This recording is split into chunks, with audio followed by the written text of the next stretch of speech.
आपण आज करूयात भगरीची उसळ। नमस्कार, पूजा रेसिपीमध्ये सर्वांचे स्वागत आहे। भगरीची उसळ करण्यासाठी आपण अर्धा किलो पॉकेटची भगर घेतलेली आहे। पाणी उकळत ठेवलेलं आहे, पाणी उकळलेलं आहे। आता आपण त्याच्यामध्ये छान स्वच्छ पाण्याने भगर धुवून पाण्यामध्ये घेऊया टाकून।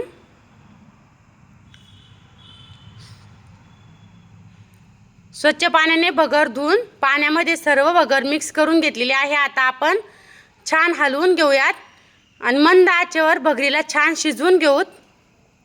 मीठ घेऊया टाकून, मंद आचेवरच भगर होऊ द्यायची, म्हणजे मधातून शिजून निघते। आता 5 मिनिटं शिजत ठेवूयात भगरीला। 5 मिनिटांनंतर आपली भगर छान शिजलेली आहे। आता आपण भगरीला साईडला ठेवूयात, ठेवून गॅसवरून उतरून ठेवूयात। त्यासाठी आपण 3 घेतलेले आहेत बटाटे आणि हिरवी मिरची ठेसून घेतलेली आहे। बटाटे बारीक कट करून घेतलेले आहेत। आता भगर मोकळी करून घेऊयात, एकदम मोकळी करून घ्यायची भगर आणि नंतर भगरीच्या उसळीला द्यायची आहे आपल्याला छान फोडणी। मोकळी आपली भगर झालेली आहे। आता आपण भगरीला फोडणी घेऊयात देऊन। तूप टाकूनच फोडणी द्यायची भगरीला, म्हणजे एकदम टेस्टी भगरीची उसळ लागते।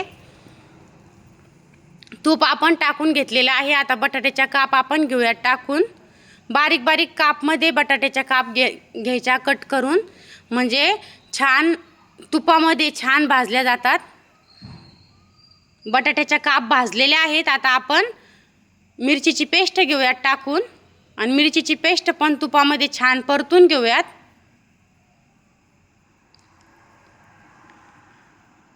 मिरचीची पेस्ट आपली परतलेली आहे। आता आपण भगर मोकळी केलेली आहे, त्याच्यामध्ये शेंगदाण्याचा कूट घेणार आहोत टाकून। शेंगदाण्याचा कूट टाकून छान घेऊयात मिक्स करून। शेंगदाण्याचा कूट मिक्स करून झालेला आहे। आता थोडी करून आपण भगर घेऊयात टाकून कढईमध्ये आणि छान घेऊयात हलवून।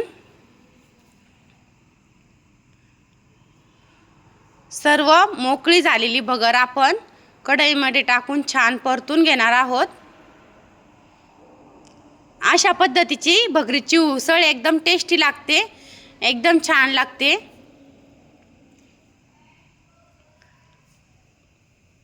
अशी झालेली आहे एकदम टेस्टी आपली आषाढी एकादशी स्पेशल भगरीची उसळ तयार। एकदम मोकळी झालेली आहे। भगरीची उसळ कशी वाटली सर्वांना कमेंटमध्ये नक्की कळवा। लाईक शेअर सबस्क्राईब करायला मात्र विसरू नका। बाय।